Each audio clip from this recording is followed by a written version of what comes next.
ሰላም አድማጮቻችን እንዴት ናችሁ? ዛሬ በስፋት የምንመለከተው ጉዳይ ወደ ማንቸስተር ሲቲ ቤት ይወስደንና በማንቸስተር ሲቲ ቤት ዘንድሮ ከተመለከትናቸው ወጣት ተስፈኛ ተጫዋቾች መካከል አንዱን እንመለከታለን።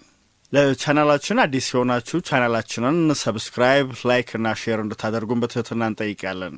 በዚህ የውድድር ዘመን ማንቸስተር ሲቲ ተቸግሮ እንደታየ ይታወቃል። በችግር ውስጥ አሳልፏል። በርካታ ተጫዋቾች በቀድሞ ብቃታቸው ላይ ሳይሆኑ መቅረታቸው፣ እንደዚሁም አንዳንድ ተጫዋቾች ጉዳት ማስተናገዳቸው የማንቸስተር ሲቲ የውድድር ዘመን እንዲደነቃቀፍ አድርጓል። የዚያኑ ያህል ደግሞ ዘንድሮ ተመልክተናቸው ተስፋ ሰጪ እንቅስቃሴ ያደረጉ ተጫዋቾችን ተመልክተናል። ወጣቶች፣ ነገር ግን ብሩህ ተስፋ ከፊታቸው የሚጠብቃቸው።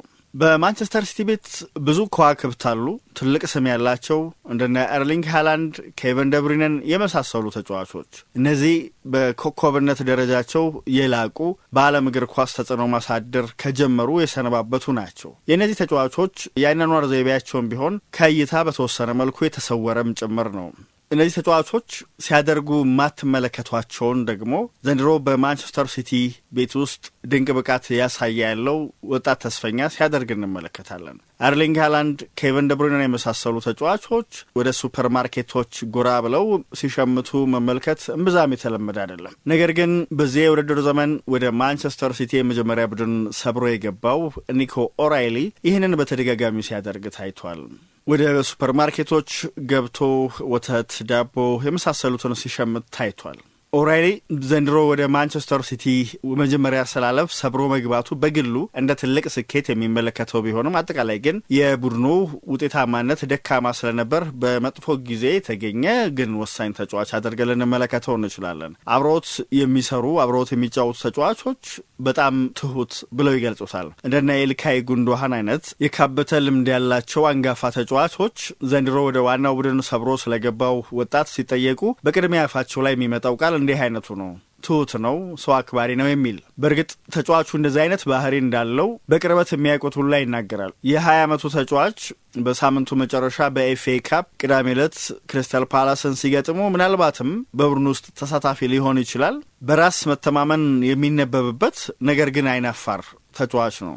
20 ዓመቱ ነው። በዚህ ዕድሜ ላለ ተጫዋች አይናፋር መሆኑ ብዙ አያስገርምም፣ ግን በራስ መተማመኑ ከፍ ያለ ነው። አሁን ለሚገኝበት ደረጃ ለመድረሱ እና ደግሞ የአኗኗር ዘይቤም ቢሆን ጤናማ ሆኖ እንዲዘልቅ ምክንያቱ ጓደኞቹና ቤተሰቦቹ መሆናቸውንም ጭምር ይናገራል። አሁንም ድረስ አብረውት ያሉት ጓደኞቹ ብዙ ጊዜያቸውን የሚያሳልፉት ከልጅነት ጀምሮ አብረው የተጫወቱ የልጅነት አብሮ አደጎቹ መሆናቸው ነው የሚናገረው። ሌላው ቀርቶ ወደ ሱፐር ማርኬት ሲሄድ እንኳን ወደ ቴስኮ ጎራ ሲል ከእናቱ ጋር እንደሚሄድም ጭምር ተናግሯል። እነዚህ ነገሮች የኦራይሊን ጉዞ አስገራሚ ያደርጉታል። በከፍተኛ መድረክ ላይ ለሚሳተፍ ትልቅ ክለብ የሚጫወት ተጫዋች የዚህን ያህል ትህትና እንደ ማንኛውም ታዳጊ መሆን መቻል አስገራሚ ነው። የቡድን ጓደኞቼ በሙሉ በእግር ኳስ ኢንዱስትሪ ውስጥ ያሉ ናቸው ይላል እሱ።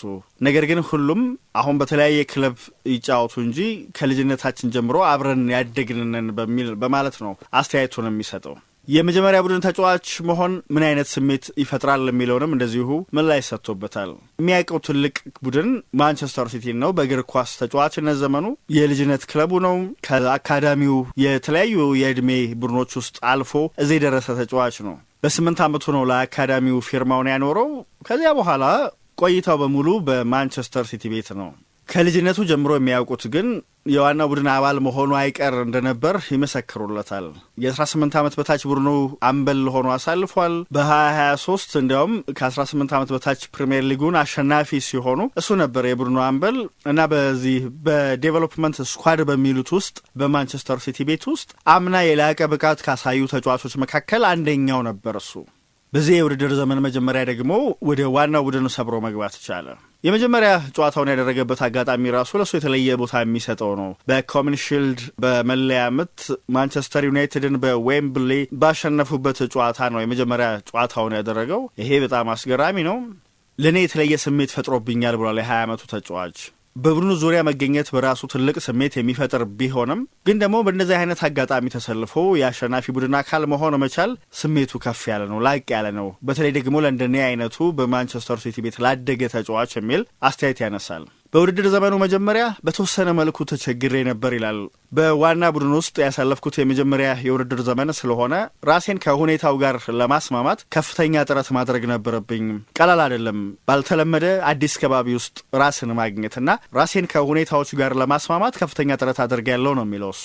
አሁን ግን የውድድር ዘመኑ እየገፋ ሲመጣ የበለጠ ምቾት እየተሰማኝ መጥቷል ብሏል። አማካዩ አጨዋወቱ ቄንጠኛ ብለን ልንጠራው የምንችል አይነት ነው። ከሳጥን ሳጥን እያካለለ የሚጫወት አማካይ አድርገን ልናነሳው እንችላለን። ነገር ግን ዘንድሮ ሲቲ በተደጋጋሚ በተጫዋቾች ጉዳት ይፈተን ስለነበር በተለያዩ ቦታዎች ላይ ተሰልፎ እንዲጫወት ተደርጓል። በዚህ የውድድር ዘመን ኦራይሊ 18 ጨዋታዎችን ተሰልፎ ተጫውቷል። አብዛኞቹን ጨዋታዎች ያከናወነው ግን ከግራ መስመር ተከላካይ ቦታ ላይ እየተነሳ ነው። ፔፕ ጓርዲዮላም ቢሆን ትክክለኛው ቦታው ተፈጥሯዊ ቦታው ያ እንዳልሆነ ያምናል። በዚህ የውድድር ዘመን ያስቆጠራቸው 5 ጎሎች ለዚህ ጥሩ ማሳያ ናቸው። የበለጠ ወደ ጎል ቀረብ ብሎ መጫወት ነው የሚገባው የሚል አስተያየቱን ሰጥቷል።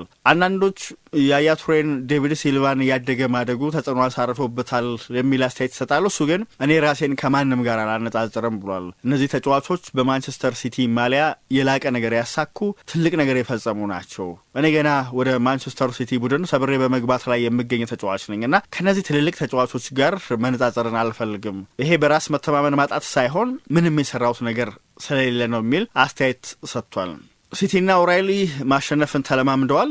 ነገር ግን በዚህ የውድድር ዘመን ሲቲ ራሱ ከቀደመ ደረጃው ዝቅ ብሎ ተመልክተነዋል። በፕሪሚየር ሊግ ስፍራውን ለሊቨርፑል አሳልፏል። ቀዮቹ የፕሪሚየር ሊጉ አሸናፊ ሆኗል። በቻምፒየንስ ሊግ ያደረገው ጉዞም የተሳካ አልነበረም። በጥሎ ማለፉ ተሸንፎ ከውድድሩ ተሰናብቷል። ባለፈው ሳምንት በደረጃ ሰንጠረዡ ግርጌ ተቀምጦ መውረዱን ካረጋገጠው ሳውዛምፕተን ጋር ባደረጉት ጨዋታም አቻ መለያየታቸው ከቀዳሚዎቹ 5 ቡድኖች አንዱ ሆነው በቀጣይ ውድድር ዘመን በቻምፒየንስ ሊግ ተሳታፊ የሚያደርገውን ቦታ ለማግኘት የሚያደርጉት ጥረትን እንዳደነቃቅፈውም ተሰግቷል። ኦራይሊ ግን እኔም ሆንኩ የቡድን ጓደኞቼ ነገሮችን ለመቀየር ተዘጋጅተናል የሚል አስተያየት ይሰጣል። እነዚህ ተጫዋቾች ማሸነፍን የተለማመዱ ናቸው። ባለፉት ዓመታት የሰሩትን መለስ ብሎ ማስታወስ ያስፈልጋል። አዎ ይሄ የውድድር ዘመን እንደታሰበው አልተጓዘም። ነገር ግን መልሰን የቀድሞ ብቃታችንን ማግኘት እንችላለን። ከዚህ አስቸጋሪ ጉዞ እንኳን በጎ ነገሮችን ልናወጣ እንችላለን የሚል አስተያየት ሰጥቷል። ከዚህ የማንቸስተር ሲቲ ሰሞነኛ ማንሰራራት ጀርባ ደግሞ የጓርዲዮላ አስተዋጽኦ ከፍ ያለ መሆኑን ተናግሯል። በከፍተኛ ግለት እንድንጫወት እና ሜዳ ላይ ራሳችንን እንድናዝናና ጭምር እየነገረ ነው ወደ ሜዳ የሚያስገባን ብሏል። በውድድር ዘመኑ አንድ ምዕራፍ ላይ ሲቲ ከ13 ጨዋታዎች 1 ጨዋታ ብቻ ያሸነፈበት ጊዜ እንደነበር ይታወቃል። ቅዳሜ ዕለት ማሸነፍ የሚችል ከሆነ የውድድር ዘመኑን በተለየ መንገድ ማጠናቀቅ ይችላል። ለኦራይሊ የዚህ የውድድር ዘመን ጉዞውን መለስ ብለን ከተመለከተን በተለይ በሳልፎርድን 8-0 ባሸነፉበት ጨዋታ ጎልም አስቆጥሯል። በጣም ድንቅ የሆነ ጨዋታ ነበር ያደረገው ማለት ይቻላል። እናም በኤፍኤ ካፕም በፍጻሜው ጨዋታ የራሱን ተጽዕኖ አሳርፎ ዋንጫ ማያንሳት ቢችል ለእሱ የተለየ አጋጣሚ ይሆናል ተብሎ ነው የሚጠበቀው። እሱ ግን ለቡድኑ ምናልባት የተለየ ስሜት አይፈጥር ይሆናል። ለእኔ በግሌ ግን ከማንቸስተር ሲቲ ዋናው ቡድን ጋር ማሳካው ድል ስለሆነ የተለየ ስፍራ ሰጠዋለሁ ብሏል። ከወጣት ቡድኑ ጋር የኤፍኤ ካፕ አሸናፊ እንደነበርኩ ይታወቃል። ግን ይሄኛው የተለየ ነው፣ የተለየ ቦታ ምሰጠው ይሆናል። አጠቃላይ ግን ጉዟችን ድንቅ ነበር የሚል አስተያየት ሰጥቷል።